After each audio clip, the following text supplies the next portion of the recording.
بقى هي ده صاحب اللي انت متجوزها؟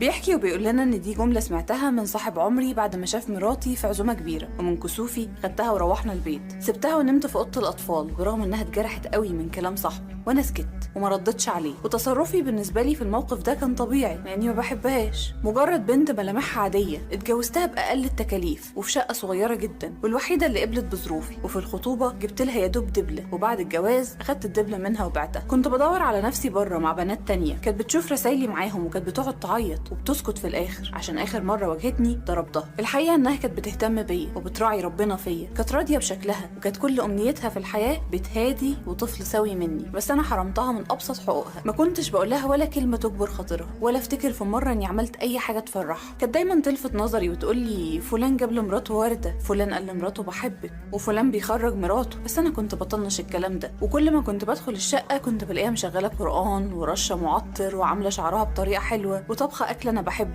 بس كنت كل اللي بعمله وانا باكل اقول لها الاكل حلو النهارده، تقول لي الاكل بس، اقول لها هو في حاجه تانية؟ فضلنا كده لحد ما في يوم من الايام قلت لها ما تروحي تقعدي يومين عند اهلك. ولما رجعت فجاه وبدون ما تقول لي لقيت ست معايا في الشقه. انا وقتها حسيت بصوت قلبها وهو بيتكسر مليون حته، ومن جبروتي قعدت ازعق لها واقول لها ازاي تيجي فجاه من غير ما تعرفيني. لقيتها سكتت ودخلت الاوضه وانهارت في العياط، والست اللي كانت معايا مشيت. قعدت في الصاله وانا مستغرب نفسي قوي، ازاي ابقى وحش للدرجه دي؟ ايه الجبروت اللي انا فيه ده؟ كل ده لمجرد ان شكلها عادي بالنسبه لي. دخلت الاوضه وجيت احط ايدي على كتفها، لقيتها اتنفضت ومسكت ايدي وبعدتها وكانها نار لمستها. ما كنتش عارفه اقول لها ايه، بس قلت لها انا اسف وسبت الشقه ومشيت. بقيت كل يوم بشتري كل حاجه هي بتحبها وبحاول اعملها كويس قد ما اقدر، وبساعدها في شغل البيت، بس كانت خلاص مطفيه، ما بقتش قادره حتى تفرح تاني، كأن قلبها مات. شدتها من ايدها وقعدتها وقلت لها اعمل ايه تاني وتفرحي؟ انا غلطت في حقك ومعترف. وبعدين هو انت مش قلتي قبل كده انك سامحتيني؟ لقيتها بتضحك بوجع وبتقول لي مين قال ان مسامحتنا لحد وكلامنا معاه بعد غلطه فينا تخلينا نرجع الود اللي بينا؟ المسامحه ده حق الله، اما رجوع المحبه حقنا احنا، والقلوب ملك لله مش ملكنا. اما التسامح ليه 1000 باب،